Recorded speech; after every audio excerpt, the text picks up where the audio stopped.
First up on the chopping block today is Weathering with You. Drew, what was that, and was it any good?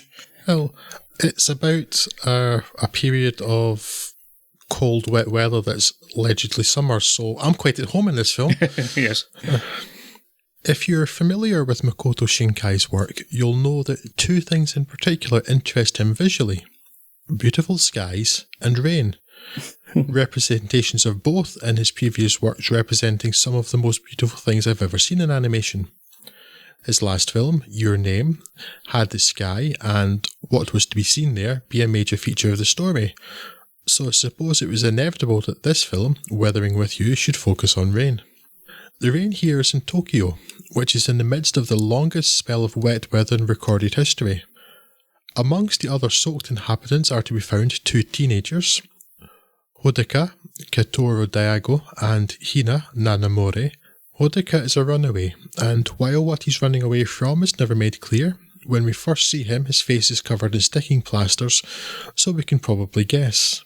His attempts at finding work in the Japanese capital are not particularly fruitful until he ends up doing menial work for Keisuke Shunagure, the writer of a Fortean Times-like website. Hodaka's path eventually crosses that of Hina, an orphan who is raising her primary school Casanova younger brother Nagi alone. Hina confides in Hodaka her secret, that she is a weather maiden, capable of changing the weather in a small area.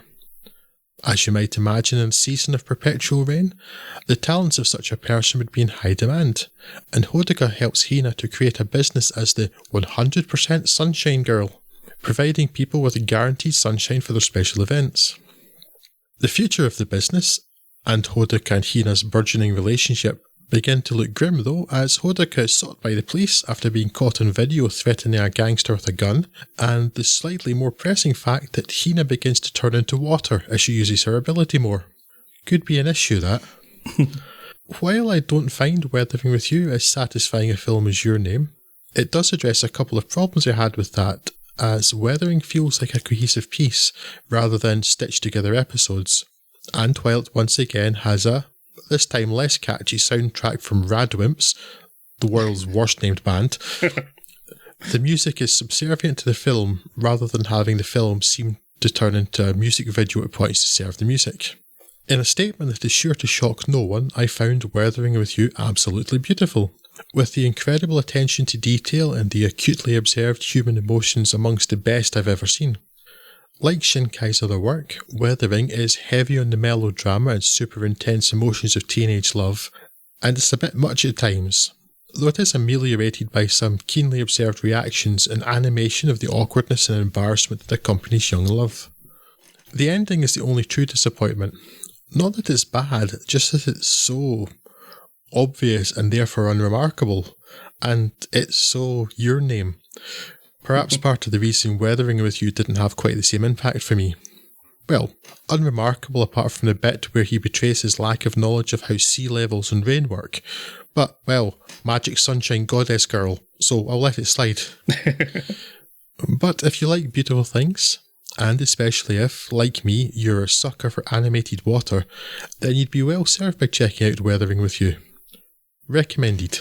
Yeah, if there is a running theme through the films we're talking about tonight, it's that most of them I kind of like well enough, but I don't really have a great deal to say about them. And that's definitely the case with Weathering with You. It's, as you say, absolutely beautiful, and can't fault it on the visual aspects of it.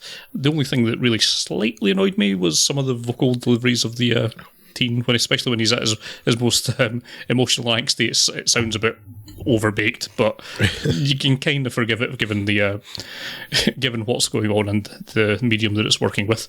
Other than that, I certainly enjoyed this well enough, and it's absolutely beautiful, which is always a pleasure to watch. And the story's okay, and the characters are okay, and nothing else is particularly bad in it. But yeah, it doesn't have a lot of emotional impact. It does at a few points, but perhaps more the kind of smaller moments, as you say, the kind of more awkward reflections on teenage love, which actually kind of is quite well observed, and perhaps a bit more easier to emotionally connect with rather than the overblown, sacrifices that happen at the end of it due to the kind of more supernatural elements of it. But yeah, it's pretty good. I would certainly advise anyone who's got any interest in anime should definitely be on the list. It's a very competently made film, and yes, very beautiful, and not an awful lot in order to knock in it. But yeah, I can't bring myself to be all that excited about it. It's pretty good, but yeah, there's something missing that kind of stops it being, actually great rather than just being good.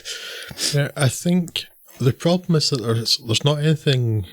I don't mean in terms of plot here. There's nothing kind of.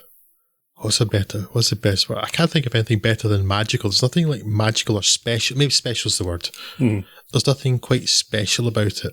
I mean, it doesn't necessarily need to be. Nobody says it has to be. Every film has to be like a masterpiece.